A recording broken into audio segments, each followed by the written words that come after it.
First, I want to say peace to my mother. She's not here, but I gotta give peace out to her, because I wouldn't have been here if it wasn't for my mother. And I look in the front of this thing and it says start from within to rebuild our original greatness, right? Okay, well that's what my mother did. You know what I'm saying? And I'm listening about freedom fighters and strugglers. Well, you gotta understand that when it was in to have a gun and to be in the street, my mother gave that up to be in the house and wash the dishes, you know what I'm saying, and feed us and put the thoughts in our brains, you know what I'm saying, because we didn't get any of that history from all of those soldiers that we lost. We got none of that. They all went to jail, if you can remember. They all went to penitentiaries. We didn't see none of that knowledge. If it was not for my mother who stayed home and didn't go out and do all that, then I wouldn't have had shit, excuse my language, but I wouldn't have been nowhere. So what I want to do, hopefully, is I want to be I am Tupac Shakur. I have to be a reminder that we can't chill out. It ain't time to cool out and banquets and all that. It's still on. It's on just like it was on when you was young, and you want to say fuck that just like you said fuck that back then. So how come now that I'm 20 years old ready to start some shit up, everybody telling me to calm down? You know, don't curse, go to school, go to college. Well, fuck that. You know, we had colleges for a while now. You know what I'm saying? And it's still bringers out there, and niggas is still trapped. You know what I'm saying? And it gets me hurt. because I understand that it's not going to stop. You know what I'm saying? It's not going to stop until we stop it.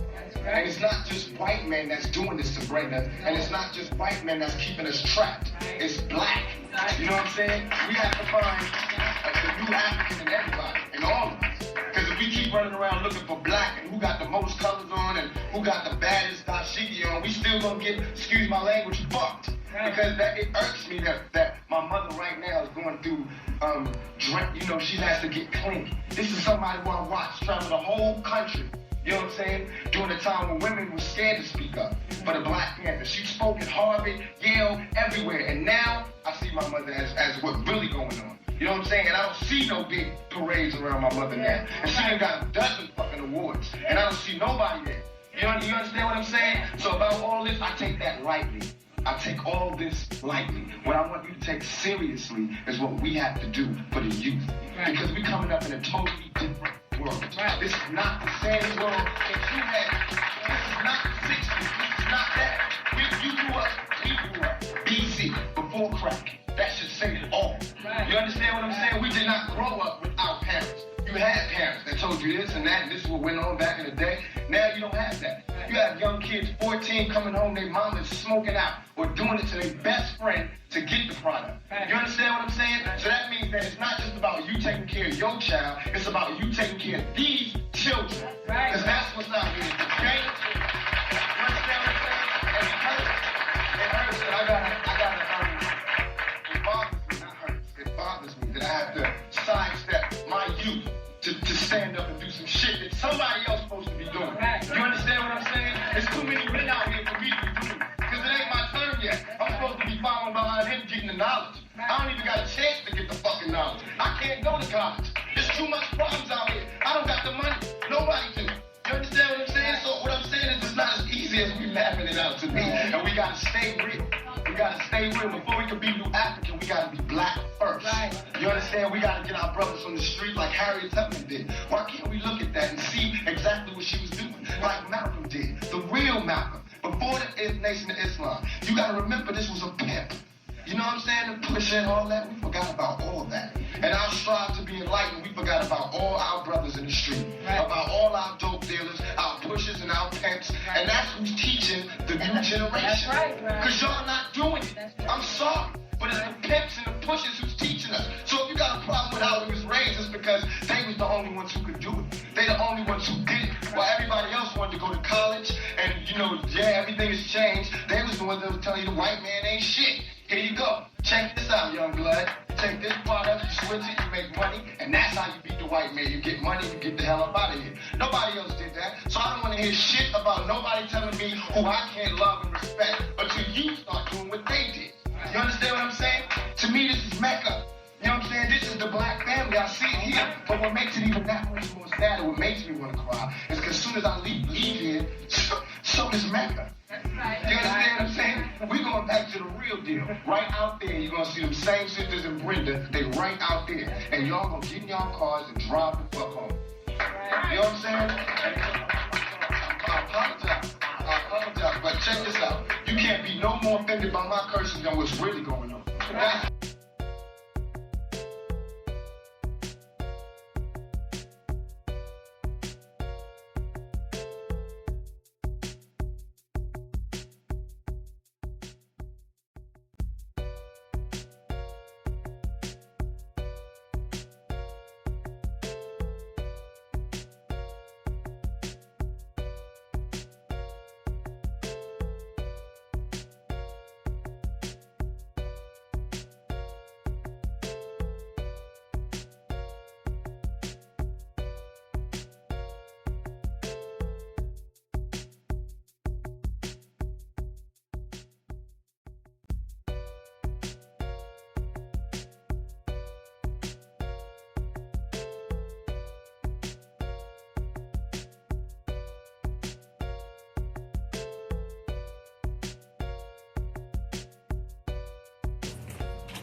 what's the name of this title?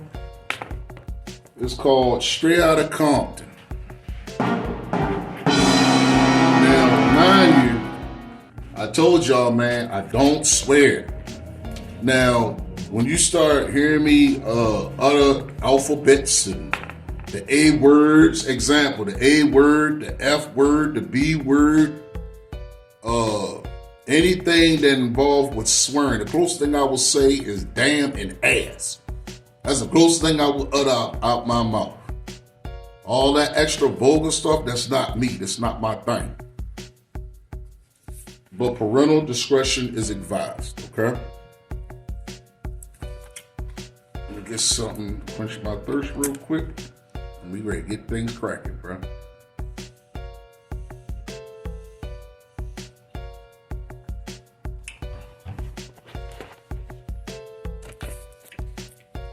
Straight Outta Compton. It was the best of times. It was the worst of times. We had everything before us. We had nothing before us. We were all going to direct heaven. We were all going direct to another way. Charles Dickens' Tale of Two Cities. I guess it's the name of the author. I guess I don't know who the hell he is. Hey, Ma, I'll be right back. I'm gonna run to the liquor store around the corner. All right, baby. Be careful. Always, you know me with that. I headed for a routine stop to the neighborhood liquor store to pick up a few items I needed. As I was coming out of the store, I saw 8 niggas with bats, pipes, and sticks running towards the entrance of the store. I stood there looking around, wondering who was about to get their ass whipped.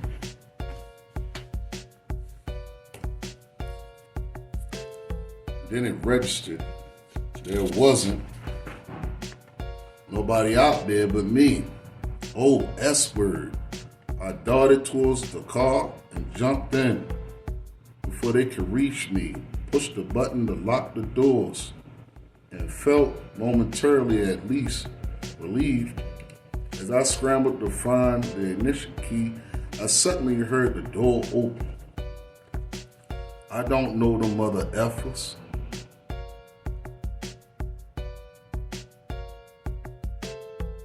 From the passenger door open, I could have sworn I locked it. Get that mother F, one of them shouted. Drag his ass out here.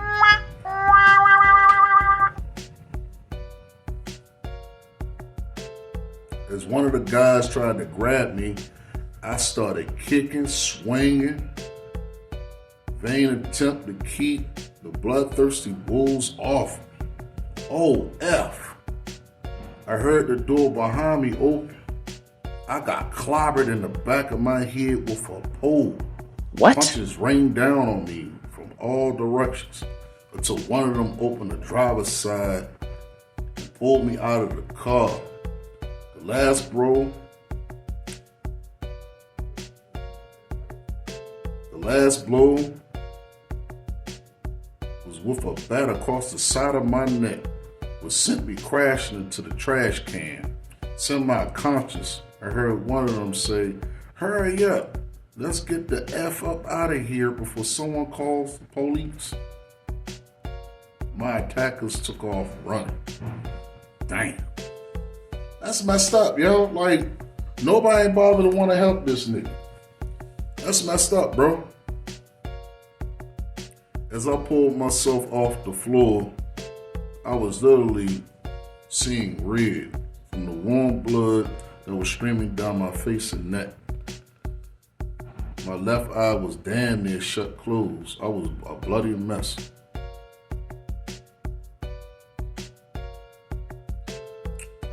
I went back to my car, drove home, stumbled into the house.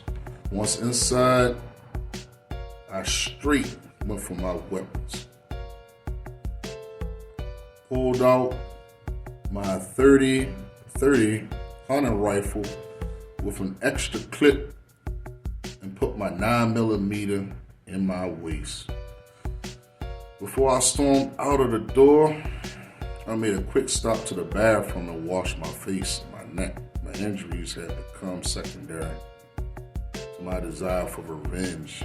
I had completely taken over an ounce of my being. Where am I at? These mother effers done effed with the wrong one tonight. I was all I could think. I was all I could think. Wow. You talking about country? I thought I said something wrong. Like, wait a minute, hold up.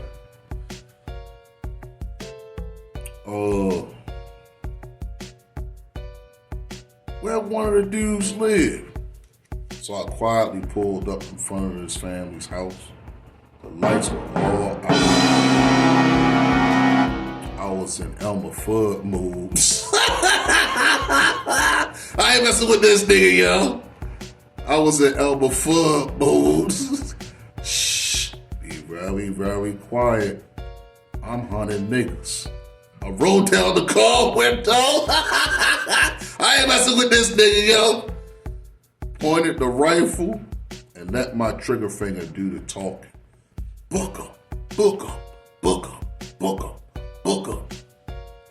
The shot simultaneously shattered the previous quiet block, the windows, the doors of the house. I continued blasting until the clip was empty. Block up, block up, block up, block up, block up.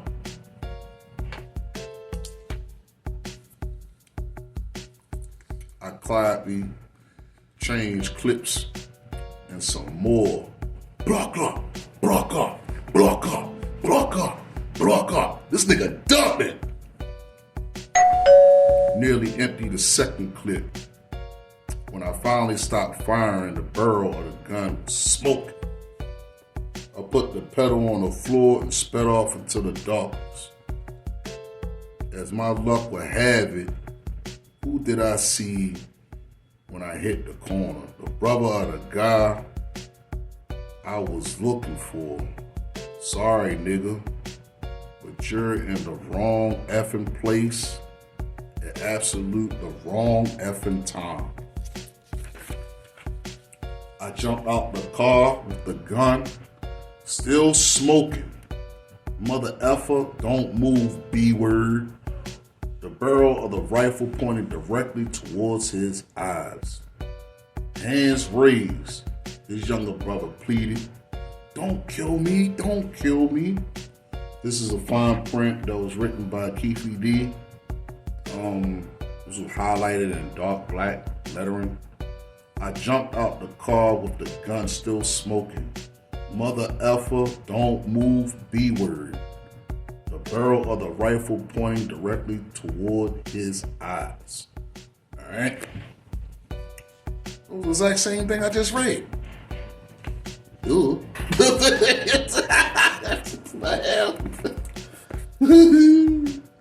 Yo, this is a good book, yo. I'm trying to tell you, nigga. It's almost like It's like this, yo. If you ain't got no imagination, nigga, you gonna have problems, my nigga. What's going on? You feel me? You gotta have a good imagination to understand what the hell is going on, my nigga. Like, this is real detailed, my nigga. It's almost like Boys in the Hood. Like, real talk. Oh yeah.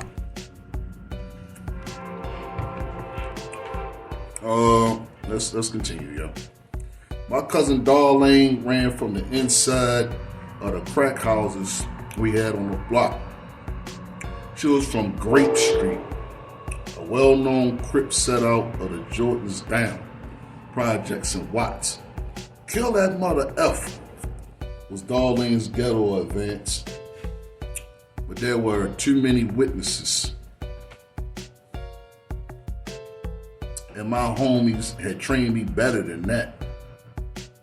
With the butt of the rifle, I bashed him in the head, knocking him back, where he landed head first on the concrete. I moved in and started kicking him in his face. Oh no.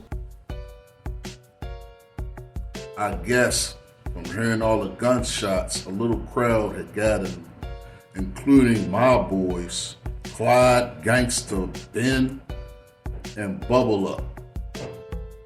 They were on that nigga like Stink the S word. What happened, Big Doug? One of the homies asked, concerned about the blood that was still visible on my face. Next soaked into my shirt. These niggas caught me up at the liquor store, beat me with bats and pipes, all kinds of S. Come on, Doug.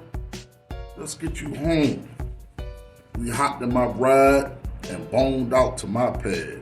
When I got home, my sister began treating me. Damn, you're effed up. You need to go to the hospital. Where am I at? My sister did her best to stop the leaking, and bandaged me up. Then we rushed out to the house and to the car and sped to Killer King Hospital. That was a shameful nickname that the Martin Luther King Jr. Hospital had earned back then. I made a few mistakes, but I would catch up with it. One of our rushes to get to the emergency room for medical attention, I forgot by cleaning the empty gun shell casings out of the car. Next thing I know, a few hours later, while laying in the hospital bedroom, the police came in and booked me. Dang, that's messed up, bro, because you unleashed all them rounds. You forgot to pick up the casings, bro. I mean, you left evidence. Welcome to my city, Compton, USA, and welcome to my world, the streets. Compton was the city my parents chose to raise their family. But the street life, that decision was all mine. I don't want to mistakenly and carelessly paint the picture that Compton was an ultra-violent community for everybody. In fact, back in the late 60s and 70s, Compton was a middle-class, family-oriented place for blacks. Oh yeah.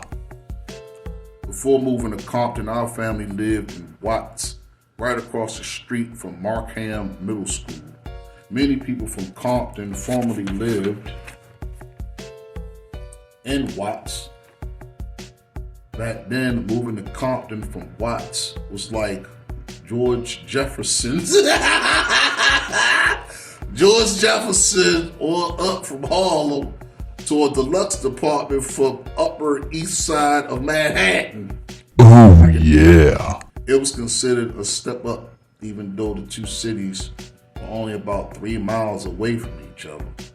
Our family reached our luck a break when my pops and my uncle went to Agu Racetrack in Tijuana, Mexico, They picked up 6 consecutive winning horses. My dad won $50,000 that day.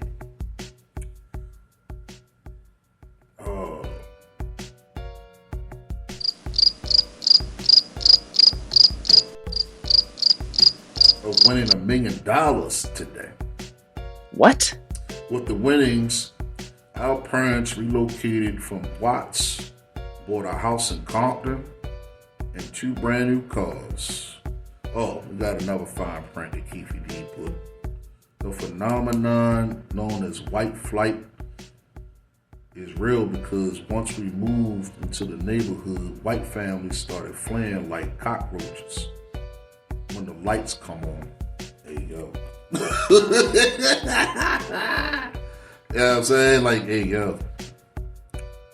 With the winnings, our families relocated from Watts and bought a house in Compton and 2 brand new cars. I already read that. I had to, reevaluate.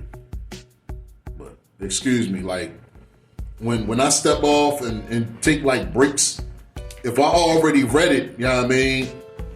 I'm going to revise it again just so I can keep pace where I'm at, you feel me?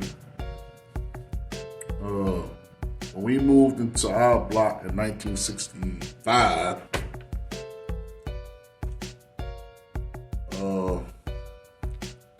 there weren't many blacks in the neighborhood, and the white families that lived there wanted to keep that away. I guess they wanted to keep it segregated, I guess. Oh That's when I yeah. observed my firsthand how the phenomenon known as white flight is real. Once we moved into the neighborhood, white families started fleeing like cockroaches when the lights come on. My mother was a dedicated housewife whose family came from Dallas, Texas. I remember one day, my mother and I were returning home with a shopping cart from Cole's Market, a local grocery store.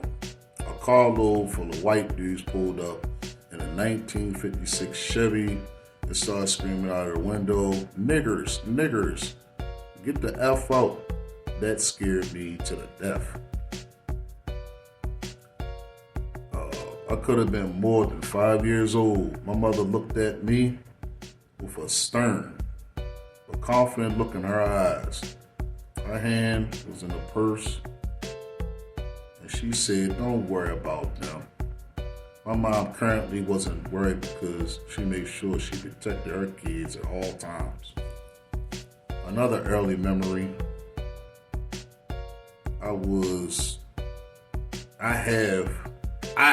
was in the hell? In 1968, my mother and I were driving one of her L-Rans. Errands. Oh, damn. Yesterday, they was listening to the radio when the program was interrupted. CBS News Bulletin just in, civil rights leader Dr. Martin Luther King was shot at a downtown Memphis hotel. I could see tears beginning to swell up under her eyes. "What's wrong, Mommy?" I didn't fully comprehend the gravity of the situation reported, but Mama knew. She started to weep. They killed Martin Luther King. I haven't seen my mother cry before, so that's when I knew S-word was serious. My dad was a former Marine and a strict disciplinarian who taught us good principles. My father's family originated from Homestead, Virginia. We trace our lineage directly to Nat Turner, 1800 through 1831, the famous freedom fighter who led one of the most successful slave rebellion in U.S. history. What? It gave me a great sense of pride to know that I come from a hell of a bloodline. Okay, now it's another fine print from Keefe D. Yeah, man. So we're gonna read that. Let's see what it's saying.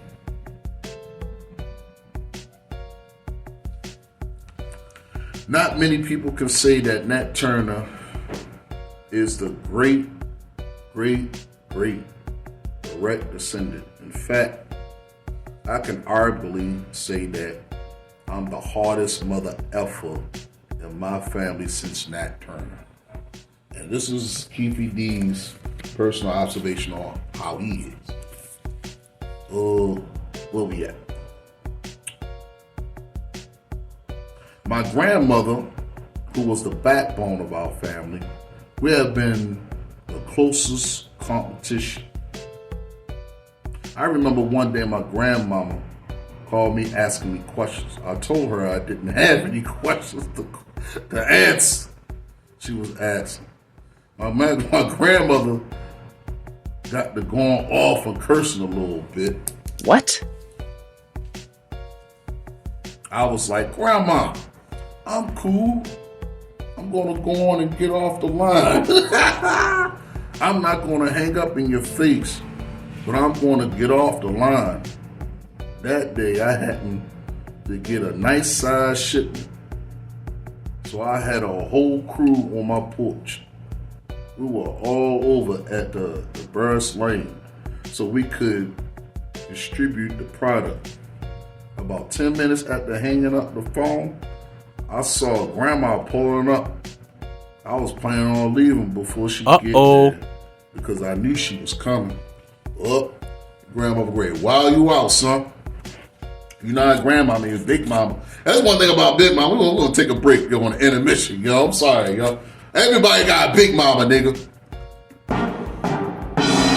Everybody got a Big Mama, nigga. You ever had a Big Mama that had a wig and would wear false teeth? You know what I'm saying? And then will hum all day and be like,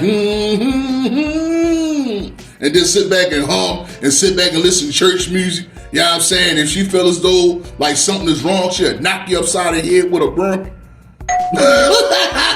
You know what I'm saying? Like, yeah, that's the kind of grandmother I had, you feel me? Grandma had the wig cut to the side, you know what I mean? And then if she felt as though you disrespecting her, see, my grandmother from the country, you feel me, out there in Virginia, you know what I'm saying? I don't know what made her come from where the hell we at right now, but she's from Virginia, country girl, you feel me? Dealing with like cows and chickens and pigs and all kinds of crap, right? Straight like farm. Like, yo, you disrespect her, yo. Grandma throw a shoe at your ass, try to hit your ass with a broom, and then after she whip your ass, she gonna want you to go to church. What? Like for real, yo, like real talk, yo. That's how them grandmothers is, yo. You need a big mom to get your ass together, nigga.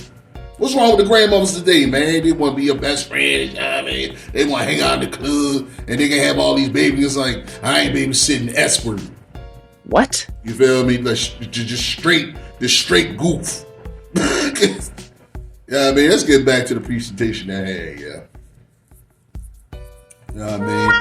Where we at now? We on page 21. It's a good book, yo. Like I said, man, it's pretty decent, yo. But before I could leave, she pulled up. She lived off 62nd and Broadway over the 6 Deuce Hood. She had to be doing at least about 90 to get over there that fast. Yeah, I bet, yo. If she lived down the block, yo, she had to been pushing the pedal to the metal. You heard me? Was just about matched her age at the time. Hey, yo, just called his grandmother old. You know what I mean? When she pulled up, grandma's anger and adrenaline was flowing so hard she jumped out and didn't even use her walk and came up on the porch. It was sitting on the porch with about 10 homies and had $300. And her left hand and her right fist was balled up, and she reeled back and socked me in my nose right in front of everybody, letting everybody know I still kick your ass, nigga. She punked me and threw me $100 in my face. Nigga, you think you better than everybody because you got 2 pennies more than everybody. You're going in the dirt just like everybody else, mother effer. Before she... Hey, yo, grandma on the hook, so I'm trying to tell you. Hey, yo. Before she left, she whipped out a black old school 38 revolver. Damn, grandma. Damn. And made it clear, nigga, I'll kill you. She gave me a pass not to shoot my ass. Damn! She pulled off a curb and made a U-turn. My brother yelled, she fixing to do a drive-by. All us hit the ground. She punked us. The next morning, she called for breakfast and apologized. Hey, yo, grandma off the hook, son. I'm trying to tell you, nigga, grandma is off the hook, nigga. Oh, yeah. She told me she didn't mean to do me like that. My parents moved to California once my dad was assigned to Camp Pendleton in Oceanside, California. There were 12 of us. Golly, bro. I got a big family too, you feel me? Oh, yeah. 6 boys, 6 girls. 2 of my brothers passed away. My oldest brother, Thurman, died of leukemia. A form of cancer in 1971. My brother Mike, who was 2 years older than me, doubled as my best friend, got shot and died in the streets of Compton in 1990. Little Doug, my little brother, he was 4 years younger than me and followed in my footsteps. In 1980, when I was 15 years old, my mother died from colon cancer. Okay. That's crazy. This S word I delivered most of my life from in 2014. Lucky for me, during the annual visit to my doctor for a physical, my doctor asked, "Are you feeling all right?" He had a look of concern. "Yeah, I'm good." "You sure?" He asked with a doubtful look on his face. "Yeah, I feel normal." He looked down at my blood work results for a few minutes, assessing my extremely low blood level. We left his office immediately, walking directly across the street into the hospital emergency room. I spent 35 days in the hospital because my blood level was half what it What? should be. Instead of 14.7 pints of blood, my blood level was more than 7 pints low. Damn. Oh, no. What's going on, bro? While in the hospital, they fed me food.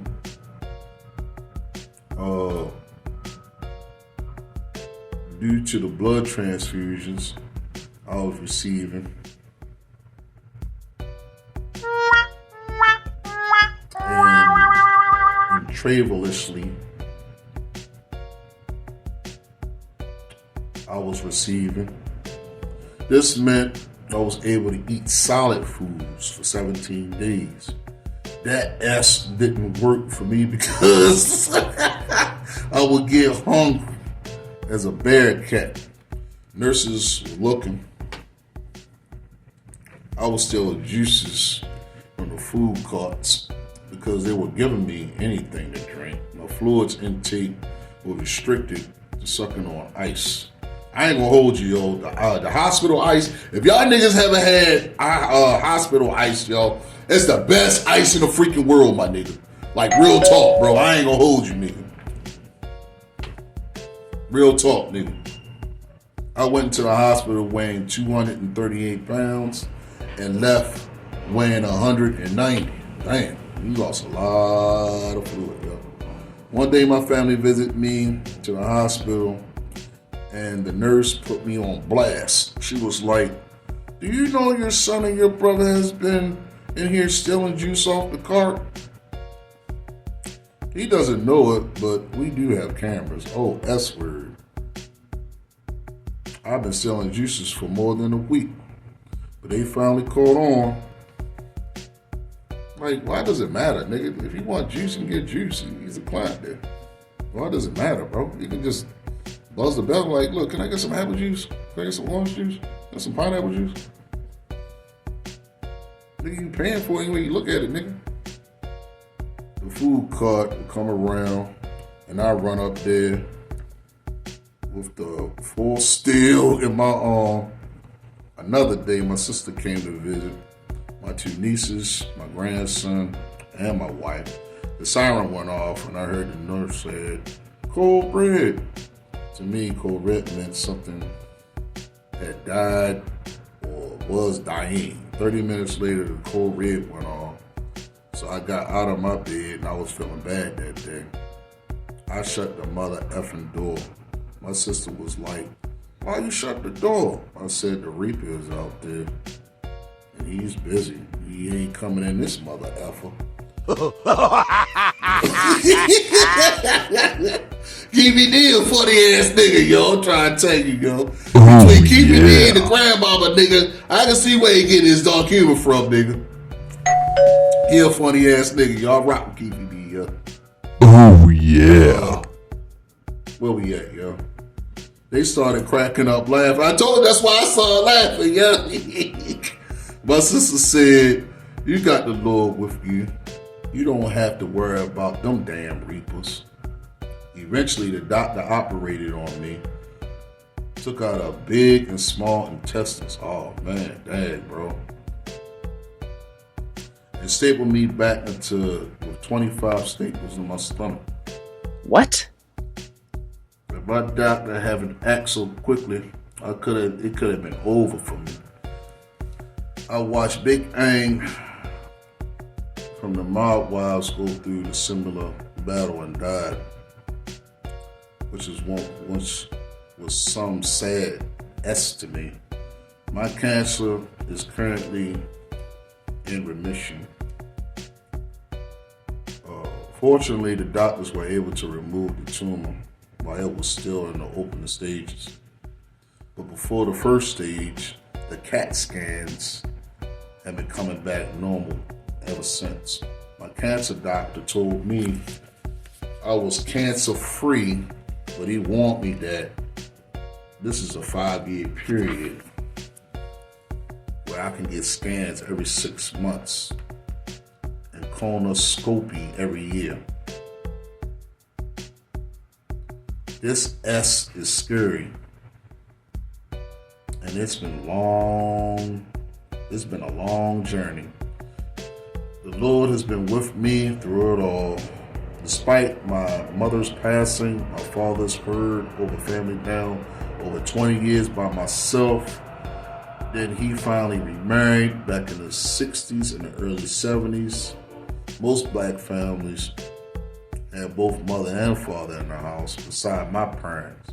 Other members of their family also migrated to California in the late 50s, along with the scores of other African American families. Eventually, our street was full of black families. Contrary to the popular myth, the majority of young men that started cripping and Bloods in Compton had mothers and fathers in the homes. And in their lives. Single-parent households don't jump off in Compton until the late 70s. Back then, parents installed morals and values into their kids. And there wasn't such thing as child abuse, which it really wasn't. Oh, yeah. Neighbor used to whip your ass, teacher would whip your ass. Then you get your ass up at home. And it was not abuse, it was love, nigga. They teach us the difference between right and wrong, my nigga. For the first 14 years of my life, our family had attended church regularly. You ain't gonna learn nothing in church but a whole bunch of drama and a whole bunch of nonsense and rhetoric. You get your ass whipped out of you misbehaving. The principal at the school was even empowered. I told you to whip your ass if you misbehave. I told you. Nigga, back in my day, nigga, I'm from the 70s, nigga. Nigga used to whip our ass. You heard? Gang members back then had to be undercover. You might be big and bad on the streets, but when you get home, you change up because your mom and your dad were in the house and they don't play. These new street dudes are growing up in their homes without both parents. That's why they're all effed up and don't have any respect. Growing up, we also didn't have a lot of gang violence with Mexicans. In fact, we did business with them because we went to the feds. Before I went to the feds, the blacks had the dope sacks. By the time I got out of the feds, the Mexicans had sacks. They rolling around Compton looking like brothers used to look. Even their stories roll around in nice cars. They used to be how blacks had it in Compton. Several moments influenced by decisions to get involved with street life. Back in the late 60s and the early 70s, it was a fad that a lot of kids were getting involved with. Street life is a way for young blacks to protect ourselves and our communities from anybody who wanted to wanted to mess with us. By the 1969, 1970s, gangs were growing super fast, super big, and wasn't interested in being an outsider. Our neighborhood, Southside Crips, started in 1971. Our area is bordered by Long Beach Boulevard to Alameda, Compton Boulevard to Greenleaf. We were initially known as the U.S. Boys. There were a couple of incidents with Peru Bloods in the area that motivated the original U.S. Boys to convert and become Crips. The Crips were the most dominant gang popping off back then. To this day, there's a bunch of Crips sects in Compton. Santa Block, Southside, Nutty Block, Spooktown, Carver Block. There's a lot of them. I don't know what the incident was that set things off for our older guys. Excuse me. But there was an incident that I've experienced. A few of us youngsters, 9 and 10, rode our bikes to the Pep Boys on Long Beach Boulevard. When we got to Palmer Street, we ran into Euroder Park Blood niggas. Little George, Willie T, Bartender, Herman Jr. They were older than us. We were riding in the street, and cars were coming behind us. So when we saw them, we couldn't turn around. Once they saw us, they started chasing us. Willie T caught up to me, socked me in my nose, and took my bike. I never forget that S word. During another incident, once again, I was with some of my friends, Uchi and Stevie Johnson. The little brother of Boston Celtics, Dennis Johnson. We went to Compton College pool where everybody used to go swimming. While we were swimming, about 30 bald-head Crips came up to the pool chasing everybody out. One of the dudes, Sweet Tooth, the original U.S. boy, but turned Crip, he pointed at us and said, "Those two little U.S. boys, you have seen how fast they ran out that mother effer. We were just 9 and 10. They were all 16, 17, and 18. Even though I was too young to be a U.S. boy, I was there when the neighborhood converted to become Crips. Once again, I and my friends within earshot and a group of the U.S. boys, including a few of my big brothers, were having a conversation about apparent beef they had with some Paru Bloods.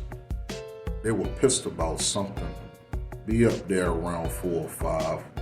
One of my homies, Balt, Matt Thomas, Reno, Ed Honcho, and some of the Grandy Crips are coming to meet up with us at Emerson.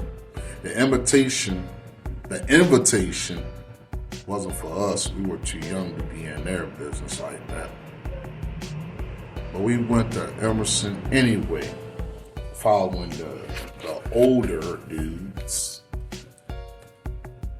Crips and Gandy, one of the original Crip gangbangers, showed up and put us on. It wasn't a hostile takeover. It was more like a merger where everybody was a part of the U.S. boys became Crips and gave us a competitive advantage. After the conversation,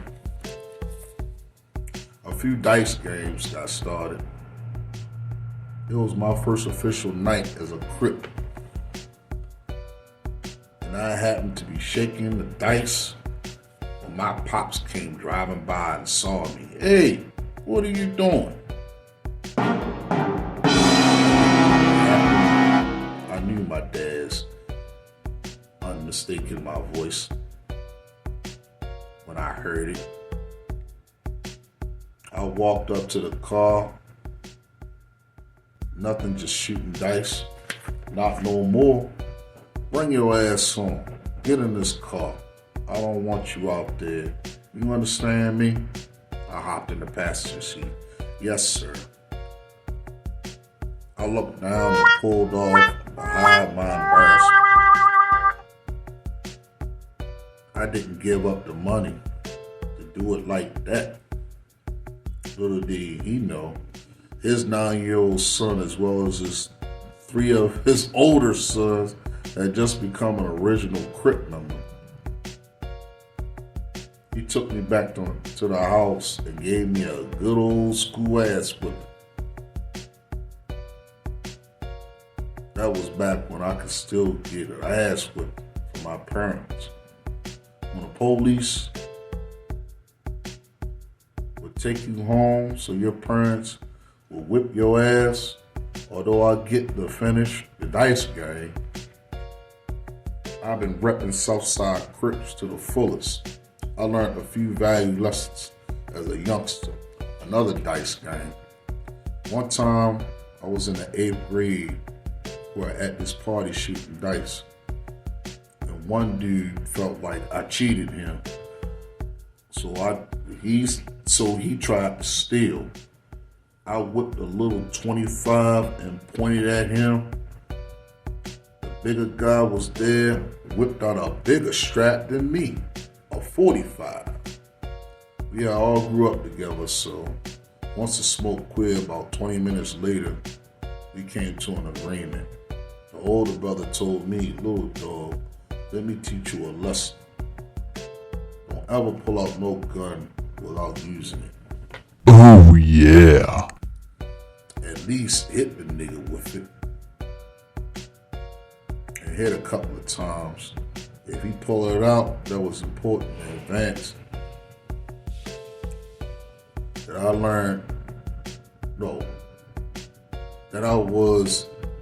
That was important advice that I learned from and took to heart.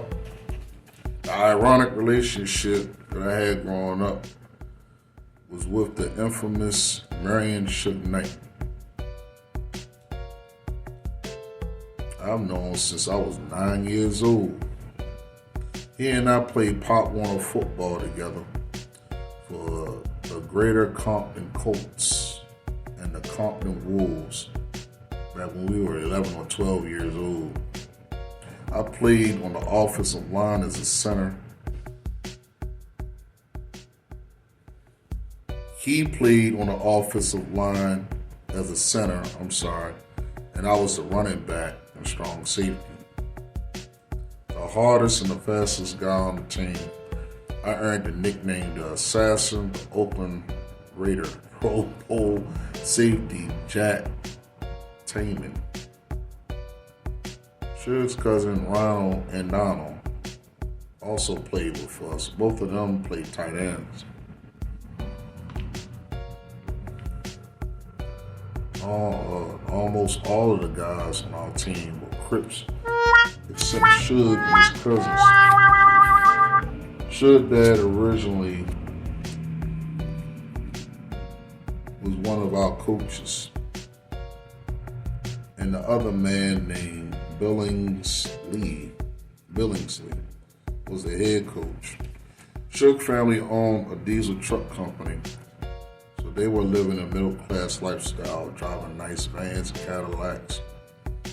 When we won the game, his dad would invite the team over to their house and swim, eat hot dogs, potato chips, and punch. Suge was that dog. One longtime friend of mine was a guy named Bubble Up. As a young dude, 17 and 18 years old, he is one of the richest young niggas in Compton.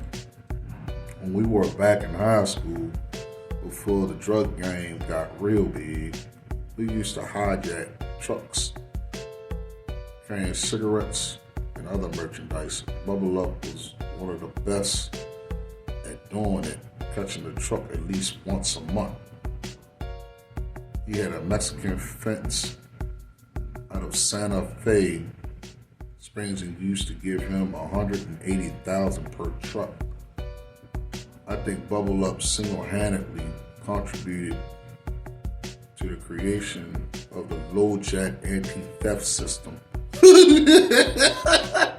Because after a while, they started putting LoJacks on the mother effer. One of my best friends grew up with Gucci. Okay. I've known him since 1965. We were always together. We didn't go to grade school together, but he lived 2 streets from me. His dad was also a football coach. He was about the same size as my younger brother.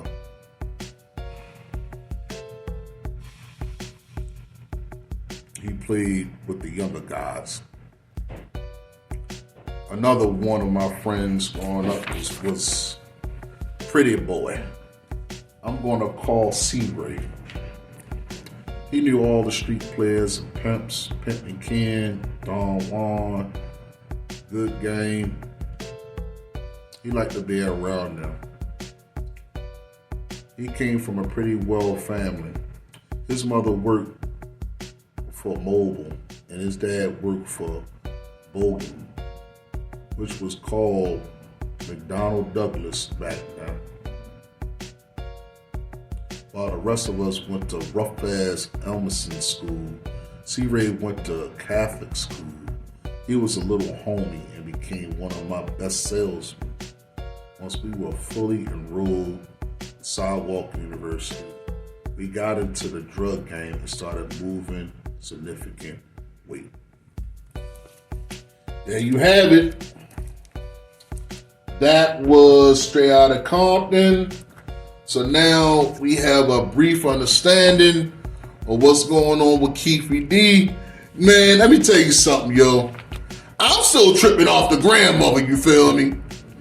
That was messed up how the nigga was rolling dice, you know what I'm saying? He got pulled up by his daddy. He got his ass whipped and got embarrassed. And it was also messed up how he got that package, you know what I'm saying? And his grandmother up here threatening him, cussing him out, you know what I mean? Then turned around, mollywopped him, then pulled a gun out on this nigga.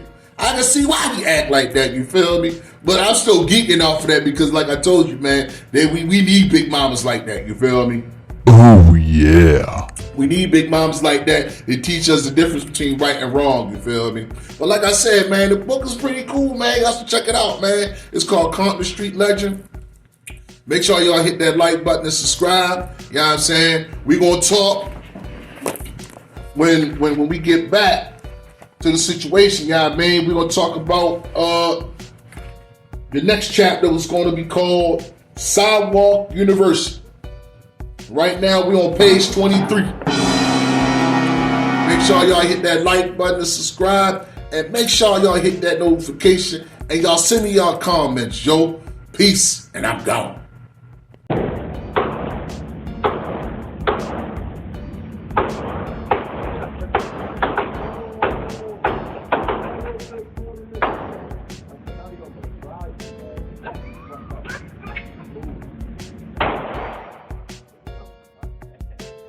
If you reach for my chain, I'm going to send your ass to God.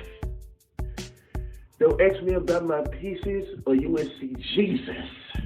I'm just letting you know, if you so happen to look at my chain, I'm going to blow your ass off. If you so happen to ask, bro, hero, can I touch your chain? I'm going to blow your ass off. If you so happen to just stare at my chain, I'm going to blow your ass off.